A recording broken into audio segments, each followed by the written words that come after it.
এখানে একটি হিসাব দেখানো হলো। ধরা যাক কিছু পরিমাণ পাথর বা বালির দৈর্ঘ্য 9 ফুট, প্রস্থ 5 ফুট এবং গভীরতা 2 ফুট। অতএব সিএফটির পরিমাপ হলো এইরকম: দৈর্ঘ্য গুণ প্রস্থ গুণ গভীরতা।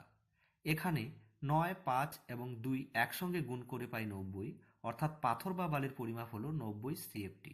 এখানে তিনটি মাপই ফুটে নেওয়া হয়েছে। যদি যে কোনো একটি মাপ ইঞ্চিতে নেওয়া হয় তাহলে 12 দিয়ে ভাগ করতে হবে।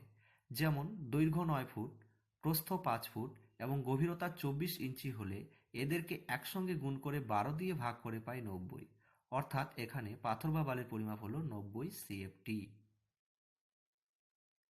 যদি যে কোনো দুটি মাপ ইঞ্চিতে নেওয়া হয় তাহলে 144 দিয়ে ভাগ করতে হবে।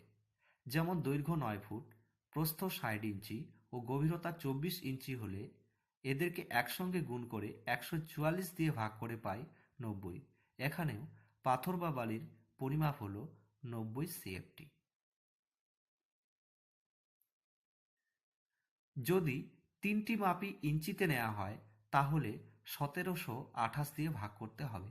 যেমন দৈর্ঘ্য 108 ইঞ্চি, প্রস্থ 60 ইঞ্চি, গভীরতা 24 ইঞ্চি হলে এদেরকে একসঙ্গে গুণ করে 1728 দিয়ে ভাগ করে পাই 90, অর্থাৎ এক্ষেত্রেও পাথর বা বালির পরিমাপ হলো 90 সিএফটি। ভিডিওটি ভালো লাগলে অবশ্যই লাইক ও শেয়ার করুন এবং পরবর্তী ভিডিও পেতে চ্যানেলটি সাবস্ক্রাইব করুন।